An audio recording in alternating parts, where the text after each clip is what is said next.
Today is Wednesday, and we are doing the Independence here at Manchester Public Television. I will be talking to those cameras.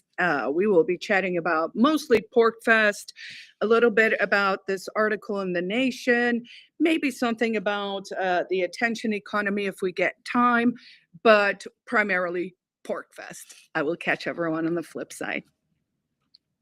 Coming to you live from the heart of the free state of New Hampshire, this is the Independence with Carla Gearing.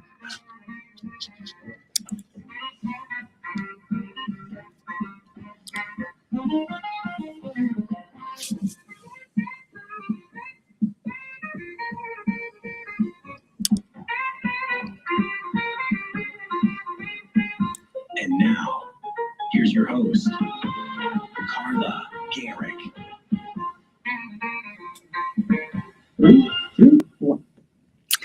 Hi, guys, and welcome back to the Independence. It is June 17th, I believe, and I've got to admit I am recklessly unprepared for today's show. So much so that the article I thought I was going to read, I just printed out and noticed it only printed the first page and a half. So together we will do an exercise in how to fly by the seat of your pants. The good news is the subject we are going to be focusing on today, PorcFest, the Porcupine Freedom Festival, now in its 23rd year, is luckily a topic I know pretty well because I have been involved since 2005. So we're going to be talking about what is coming up with PorcFest, which starts next week. If you haven't decided to come and you're watching this from one of our surrounding states or not in New Hampshire, I'm going to give you the pitch for why you should come and hang out with a bunch of free staters next week. Not the least of it being that New Hampshire is just a fabulous place to come on vacation, and so you should just do it for that reason. But on top of that, you can actually meet many free staters, meet the community, explore different parts of the state, and kind of build your own adventure. So I will cover an article that just came out in In-Depth New Hampshire about the Free State Project's PorcFest, which will be scattered all over the state. We're going to talk a little bit about the next generation's fight over New Hampshire's Libertarian Project. That article was in The Nation. If we get time, I'd like to start talking a little bit more in detail about the attention economy and really how we are in a landscape where people's awareness, their minds are being hijacked, your attention, your consciousness with this infinite scroll, doom scrolling, sort of this algorithmic life that we have built around us, and perhaps what you can do about it. Now, honestly, the thing that I think everyone can do about it is to recognize the problem and then to figure out what are the solutions to this world we're building. And I'll tell you, about 20 years ago, I decided the solution was the Free State in New Hampshire. So what is the Free State Project? Well, it's a movement that is concentrating libertarians and liberty lovers in the great state of New Hampshire. We've now been around for almost 25 years. And with that comes, of course, a lot of stories, a lot of successes, some hits and misses. And what is fascinating is that New Hampshire has become this sort of destination for libertarians, for the expansion of liberty, for a place where maybe you could start to test futurism, test ideas. Of course, New Hampshire was the first state to introduce a Bitcoin reserve fund. We have nuclear here.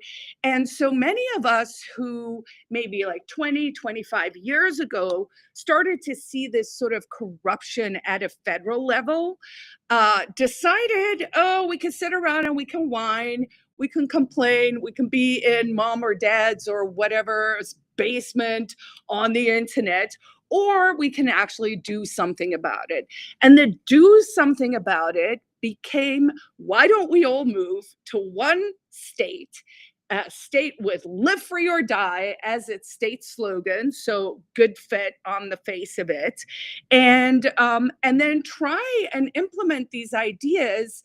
What are these ideas? They're basically that we agree on the non-aggression principle, so you shouldn't initiate force against someone, i.e., use your words. Property rights are really, really important. Of course, my day job is a real estate agent, so I'm really putting my money where my mouth is, or my mouth where my money is, you decide, by trying to bring more people here and to make sure that they own an actual piece of New Hampshire. And I inherently believe that every libertarian anywhere in the world should own a piece of New Hampshire, should own a piece of this free state that we are building. And so PorcFest, the Porcupine Freedom Festival, which I first attended back in 2005, up at Rogers Campground, where it was held for many, many, many, many, many moons. And then last year, because of various things, and if you really want the scoop, be sure to come to the Quill during PorcFest, where we will have activist story hour. Where you can get the inside scoop from me as to why we have moved to this decentralized model, which was, to be honest, always the plan, right? And so what I love about this model that we're looking at for next week, so Sunday it kicks off the 21st of June. That, of course, is summer solstice. I love the idea that it is sort of combined with that experience where we say, hey, it's the first day of summer, but it is also the first day of the Porcupine Freedom Festival. But this year, our model is called Spontaneous Order, and it is, of course, because we are doing something all over the state of New Hampshire. Why? To some extent, because we did outgrow the campground. The campground, Rogers Campground with Crosby Peck, has been incredibly good to us over the years. And, but it's an older campground, and we were putting a lot of strain on it, including doing things that it wasn't designed for including, having people doing little cooking things from their sites and that kind of stuff. So this year, PorcFest is taking the idea of it being on one campground and sort of showing out-of-staters this microcosm of our community.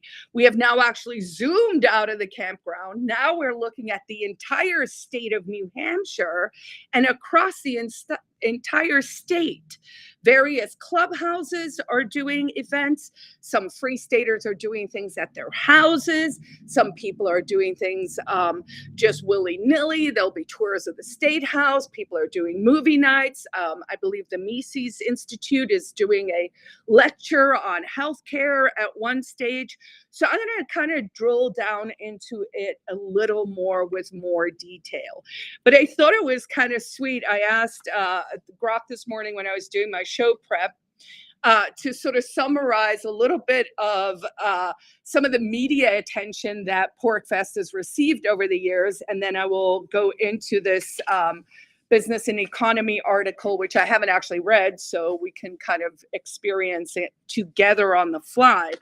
But here's some of the PorcFest news that's come out over the years. So in the early years, and this is back in 2011, NPR, so National Public Propaganda Radio, National NPR's Planet Money, came out in 2011, and they called it the Libertarian Summer Camp, where they painted a vivid picture of a lively outdoor event where even kids were engaged in the spirit of freedom. Now, at the time, this was kind of scandalous because there was a kid who was hustling on the campground, which was something we've always encouraged over the years. And in fact, over the years at PorcFest, I have bought many a weird thing from a kid as an experiment to both encourage that sort of entrepreneurial spirit, but to also help them figure out, like, what's the right price point? What is my pitch on this product and all of that? So back in 2011, a 9-year-old actually sold the NPR reporter a can of beer. It, of course, was sort of as a playful voluntary exchange to just sort of show people what a free market could truly look like. So that captured the fun experimental atmosphere of people testing libertarian ideas in real life. Then back in 2014, we had the Washington Post came out. This was a writer called Ben Terrace, and he called PorcFest the libertarian version of Burning Man with guns, booze, and Bitcoin. And actually, that's not the right name. It was a woman. I'm going to blank on her name right now, but that is not the correct author of that article, The Guns, Booze, and Bitcoin. This was a really great coverage of what was happening on the campground at the time. Of course, Free Staters have been early adopters of many things, including the sort of notion that the government doesn't own you, which, more people should have remembered during COVID mania. Reason Magazine has done numerous articles over the years. CNN came out in 2015. I don't know if folks remember that. That was a really fun year where the guy's name was Chris someone. He was like a local sort of cultural voice on CNN at the time. And he ran a segment that said the movement has taken over New Hampshire. And of course, to some extent, we have. So recent years, the coverage has been, sort of a little more hit and miss. In 2023, we had NZZ, which was a Swiss-owned newspaper who came out and they called PorcFest the Woodstock for rational people. And then, of course, in 2025, we had that last year, we had that momentous historic occasion, which was that Ross Ulbricht, the founder of Silk Road, who was facing life in prison with no chance of parole, who was pardoned and got clemency, full clemency, because many Free Staters over 12 years worked on that issue, which then was pushed over the finish line right there in 2025, where we saw Ross Ulbricht walk free and speak at PorcFest. So for me, as someone who's been involved since the start, has sort of watched the evolution, has sort of watched how it's changed and grown and sort of evolved, I think 2025 was a nice cherry on the top. It was wonderful that we got to have Ross at Rogers Campground, but now we're ready for something new.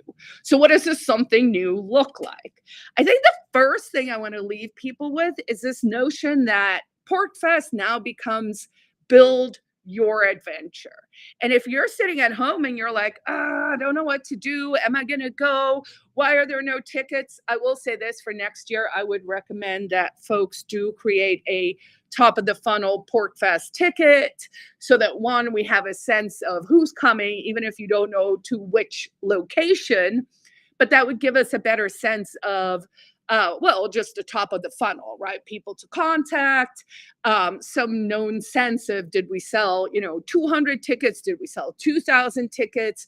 How many people came, right? So for this year, it's going to be a little bit of a crapshoot. But I think that's what's exciting about it as well, because, think about it this way. Like, you could, for the summer vacation, be, I don't know, backpacking through Vietnam or through Europe or going south to Chile or something. Or you can come to New Hampshire and treat it like a foreign country, where, by the way, it's probably one of the safest places on earth. Everyone speaks English, even if they're a grumpy Yankee. And it is just rigged for tourism. So if you're on the fence and you're like, should I come? Especially if you're within driving distance, the answer is yes. Where should I stay, Carla? Of course, you can go up to Rogers. They are still allowing people to camp there and to use the hotel rooms. Northfest in Lancaster will be right there, very close to the campground. And then maybe you go on day excursions all over the place. Maybe you make Manchester your home base and you use the Quill, where I will spend my week, as your sort of home base, and you stay in either a cheap motel in Manchester, or you figure out some rooming thing, or maybe you ask us at the Quill, where can we stay, and 4 of you get a little Airbnb together. I mean, the options are limitless, if you're just willing to kind of fly by the seat of your pants a little bit. So there was this article that came out yesterday, I believe, and the headline says Free State Project's PorcFest will be scattered across New Hampshire this year. I don't know, scattered is the nicest way to phrase it. I really do see it as this sort of like zooming out, like we've outgrown what we have, and now we are, instead of showing people a microcosm of the community, we're literally just showing people the community. So what is that going to look like? It is going to be like 10 plus mini festivals. So quote here from Eric is, the idea this year was to invite all those people who have built these things to host their own mini festivals around New Hampshire. Rather than just inviting people to come visit this one campground, let's invite people to come and take a tour of the entire state of New Hampshire, visiting many different regions, because of course that is one of the things we have here in New Hampshire. I always jokingly say New Hampshire be a perfect little country. Don't knock it. Estonia is a country, same size, could do the same thing. So, let's put a pin in the criticisms for that. But this perfect little country with its different regions. So you could spend time in the mountains. You can actually go to the lakes region. You can go to the seacoast. You can be urban here where we are in Manchester, or south in Nashua. So you can spend time in all the different regions and also meet smaller pockets of Free Staters, which maybe gives you an opportunity to have a more immersive one-on-one experience, or, not that sort of overwhelming, oh my God, there are 1,000 of us, 2,000, 3,000 of us on a campground. It's too much, right? So this creates an opportunity for some real interaction and connection. So visit the many regions, see different Free State communities, see the different kinds of events people are putting on. So let's talk about those events a little bit. So first to know is you can find the full schedule at fsp.org. If you put in porcfest.com, PORCFEST, PORC for porcupine, not for barbecue, you will be directed straight to the schedule. And so you can take a look at what's coming up there. But so we have various different events. So I'm going to start with PorcFest, which of course is where I will be involved this year. We'll be running the whole week. We'll be open. The idea there is really to treat the Quill and Manchester almost as your HQ. You're coming in, you're going to be on the highway. You're probably going to need to stop for some food.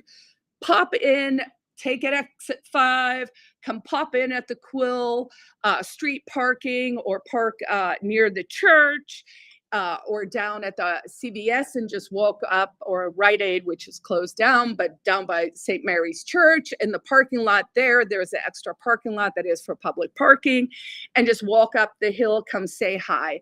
I will be there the whole week, probably starting at 10 a.m. in the mornings. I believe I'm doing something at 11. I'll be talking about the real estate market in New Hampshire, about the neighborhood, but then some of the formal programming that's taking place at the Quill is on Thursday night. We have Soapbox Idol. Soapbox Idol is my brainchild many, many, many, many moons ago, where the idea was to give everyone who is an attendee at the event their own opportunity to also speak their mind, right? To jump on that soapbox and to say, this is what I think. So it was a 3-minute rant competition. This year we're doing it Thursday night at the Quill, and then there is also one being hosted by Jefferson, who is a 2-time champion, up at Northfest, which is taking place at the Pine Clubhouse above the Daily Grind in downtown Lancaster. So come rant in Manchester on Thursday night or go up on Saturday night. We're going to see about whether we can do some kind of Zoom call between the two of us or some kind of simulcast or something, but I still need to organize that. Also at the Quill, we will be having on Friday night, Artsy Fartsy. What is that? That is an event we've been doing for almost 16 years, usually about quarterly. It is where we do stand-up, jokes, music, singing, original art, poetry, play readings, whatever. So if you are on the artsier side of the liberty spectrum, that's a great one to come to as well. We'll have Activist Story Hour, where we want to collect the stories of the things that Free Staters have been doing in the state that has made New Hampshire the freest state in the nation. Hands down, yes, we beat Florida by a lot, because Florida has red flag laws and they're pretty strict on some other things that we do better on here. Also at the Quill Saturday evening, if you are a poker player, then we want to see you there. We will be having a informal poker tournament that is Saturday night. And then again, all week, we will have swag bags. We will have passports for the state. We will have things that you can come collect. And of course, you get to meet me, Chris Lopez, who's our administrator, various other founders, owners, builders who have helped to contribute to the oldest libertarian clubhouse in the world. On the 21st and the 28th, there will be Ruckfest. This is RUCK. This is where you can go, like literally do either a hike in the woods or a urban hike on the Wednesday. There is a Family Freedom Field Day at Pawtuckaway State Park, 10 a.m. on June 22nd. That will be activities like kickball, karaoke, adults versus kids. That is a really great family-friendly one, outdoors at a state park, lots of fun. Man Camp will be running at the Domes in Henniker, where you can learn skills like blacksmithing. Film Fest, there will be a Film Fest every night in Epsom. This, of course, is the wonderful McGuire's.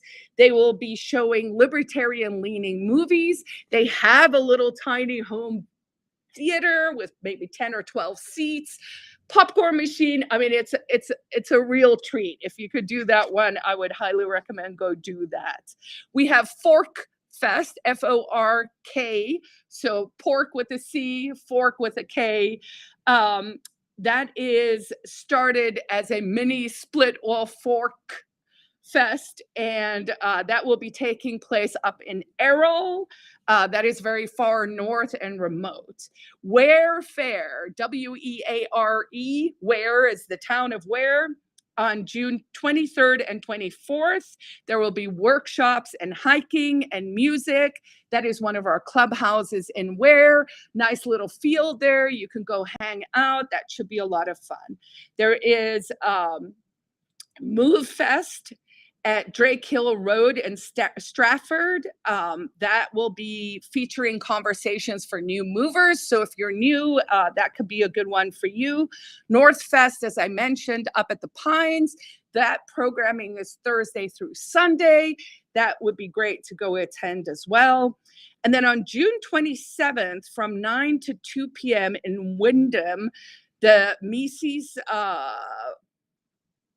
folks, I don't know if it's the Mises Institute would be my guess, is doing a talk about American healthcare system. So, look, we're encouraging you to register for a ticket. But so you can register for a ticket, but if you don't have to, you could pretty much just show up.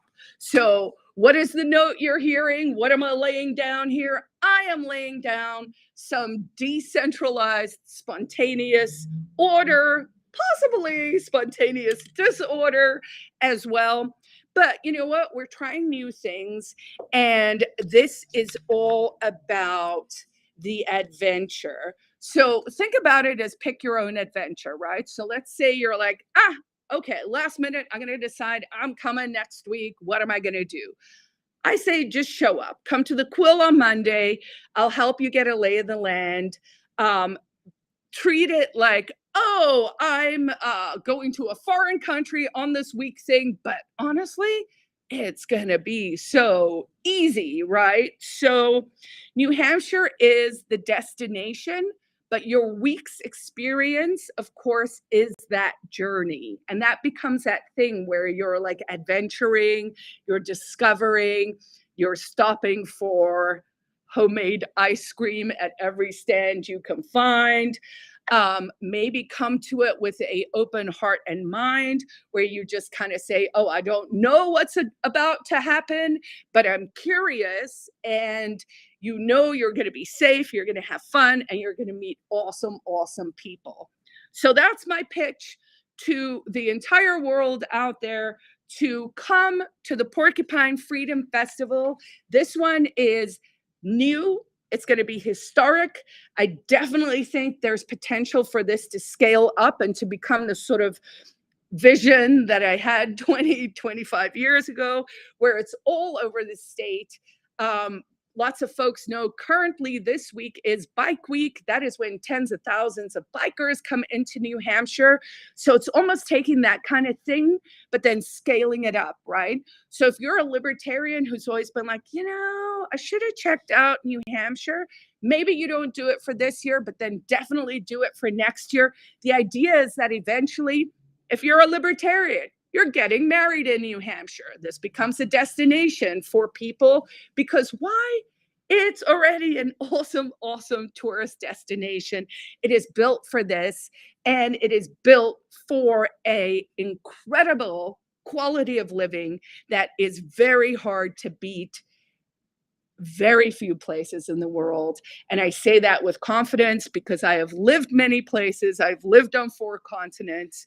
I have traveled extensively, and New Hampshire is hard to beat. All right, so that was my story for this week. I guess we didn't even get to the next generation's fights over New Hampshire's libertarian project. This was in The Nation.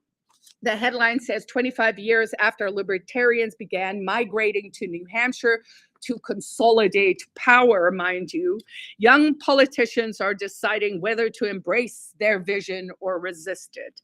There is a photo of Alice Wade and Sam Farrington. Sam, of course, has done a lot of great work on extending gun rights, constitutional carry on campus, all of that stuff. So this article, I think it's, trying to rile up the masses where, what are the young kids going to choose? Are the younger people choosing more enslavement, more attention economy enslavement, more mind enslavement, more mind control? Is that the path you guys want to choose? Or do you want to choose the better path, the path to self-ownership, to freedom, to liberty, and to a great way of living and a great quality of living? The choice is yours. I hope you choose right. I hope to see so many of you next week at PorcFest. And in the meanwhile, I wish you peace, love, and understanding. And I hope to see you guys next week. All right. All right, guys, thanks for joining me here. I also hope to see all of you at PorcFest next week. Come find me at the Quill. And that's it. Bye.